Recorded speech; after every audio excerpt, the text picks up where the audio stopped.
ये हम उत्तम 10 लक्षण, ये जो 10 लक्षण धर्म चल रहे हैं उनमें से उत्तम क्षमा धर्म की चर्चा कर रहे हैं।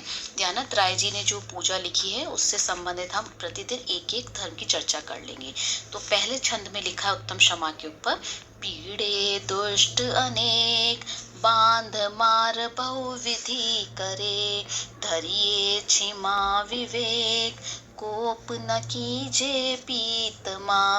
कि दुष्ट व्यक्ति अगर अनेक प्रकार से पीड़ाएं दे, बांध दे, मारे, और बहुविधि अनेक प्रकार से वो मारे भी, अनेक प्रकार से मारे मतलब अनेक प्रकार से पीड़ाएं दे, चोट पहुंचाए, जैसे कि हम बहुविधि मारे का आगे भी आएगा, बांध मार बहुविधि करे, इसको वहां भी यही अर्थ लेना है कि जैसे पीड़ा देने के जो भी नए नए तरीके होते हैं, कोई शॉक देना, करंट देना, या जो भी शत्रु से भेद उगलवाने के लिए जो भी तरह के अमानुषिक तरीके होते हैं, कुछ भी पीड़ा की कोई भी अंत सीमा हो सकती है, मतलब कोई सीमा नहीं है।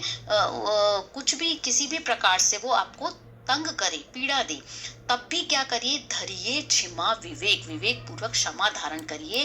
कोप न कीजिए पीतमा, हे जीव आप क्रोध मत कीजिए, आप क्रोध ना कीजिए। कहना बहुत आसान है, लेकिन देखिए कैसे कैसे बातें बताई जा रही हैं आगे कि ऐसा कैसा क्या होता है। उत्तम उत्तम क्षमा कहो रे भाई, ये भव जस पर भव सुखदाई। अब उत्तम क्षमा धारण करने से क्या होता है कि हे जीव, हे भाई, तुम उत्तम क्षमा को गहो रे, ग्रहण करो, धारण करो।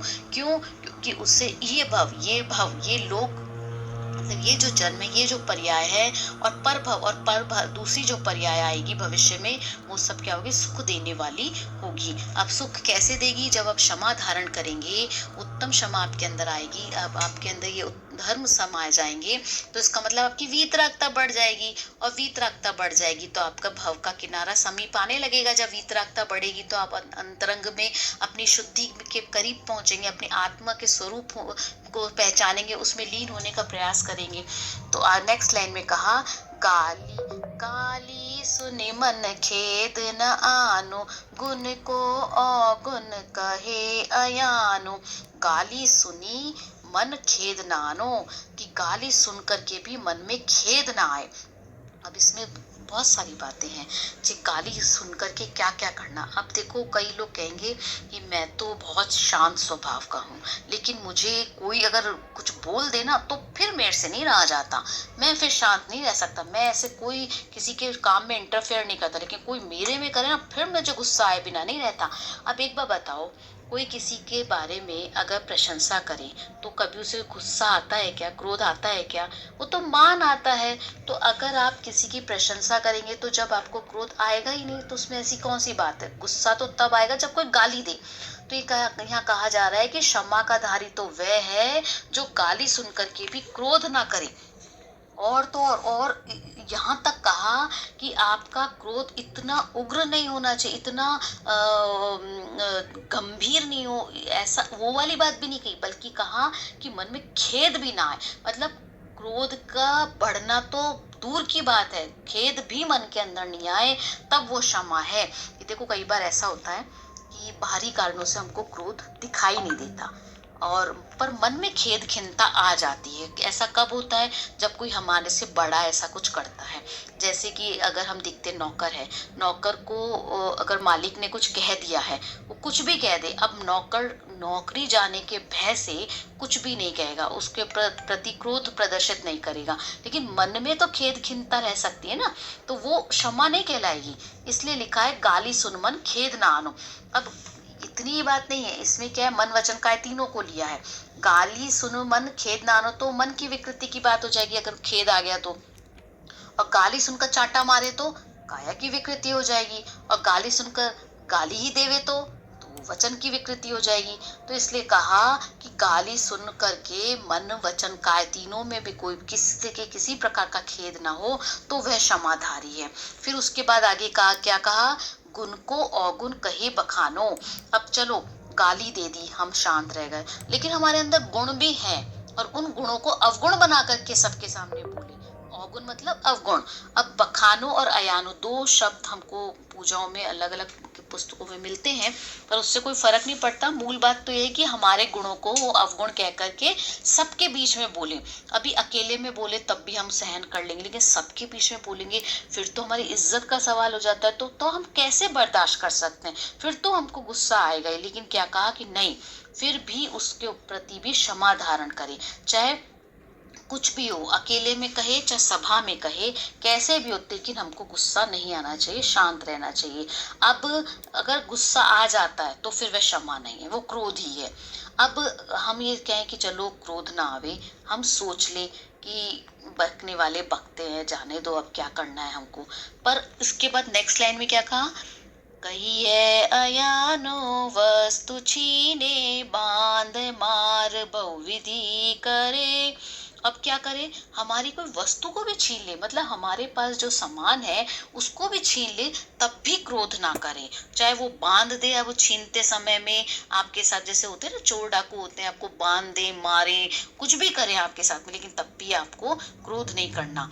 फिर नेक्स्ट लाइन में क्या कहा, घर ते निकारे तन विदारे, वैर जो न तहाँ धरे। मतलब घर से भी निकाल दे।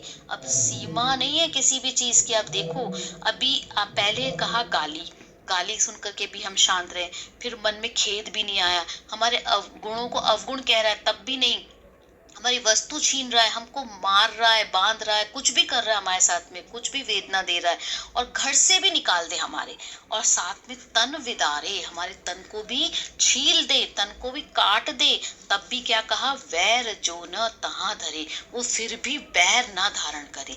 हमने जब 10 धर्म के ऊपर पुस्तक पढ़ी थी, धर्म के 10 लक्षण, उसमें डॉक्टर हुकुमचंद जी भारल ने बैर के बारे में बहुत अच्छे से वर्णन किया था कि जो क्रोध होता है वो तो दिख जाता है, लेकिन बैर जो होता है वो दिखता नहीं है। तो वो कैसा हो जाता है, सड़ सड़ करके वो मुरब्बे की तरह हो जाता है। क्रोध क्या है, क्रोध का, बैर क्या है, क्रोध का मुरब्बा की तरह काम करता है।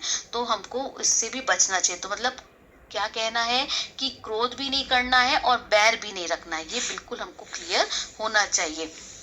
फिर कहा नेक्स्ट लाइन में, ते करम पूरब किए खोटे, सहे क्यों नहीं जियरा, अति क्रोध प्राणी, सॉरी, अति क्रोध अग्नि बुझाए प्राणी, साम्य जल ले सियरा।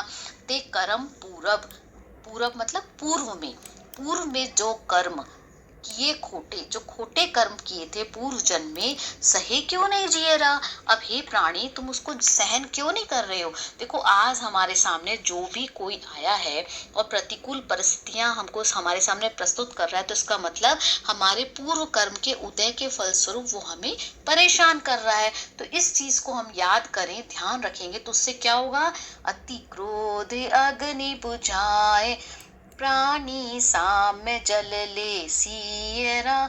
तो उससे क्या होगा, जो हमारी क्रोध रूपी अग्नि है वो हमारे साम्य जल से, समता रूपी जल से बुझ जाएगी। तो हमको क्या करना है कि कुछ भी हो जाए, किसी भी सीमा तक कुछ भी हमारे साथ में बुरा हो जाए, हमको उस क्रोध रूपी अग्नि को समता रूपी जल से शांत करना है। और शांत कैसे करेंगे समता रूपी जल से, ये विचार करके कि हमने कोई पूर्व जन्म के अंदर कोई खोटे कर्म किए थे, इस जो जीव हमको पीड़ा दे रहा है उसके प्रति हमने कोई बुरा आचरण किया था, बुरा व्यवहार किया था, जिसके फलस्वरूप आज हमको ये व्यवहार मिल रहा है। तो इस तरह से जब हम विचार करेंगे, समता धारण करेंगे, तब हम क्रोध को शांत कर सकेंगे और अपने वैर को भी आगे नहीं बढ़ने देंगे, और हम उत्तम क्षमा के धारी हो सकेंगे। जय जिनेंद्र।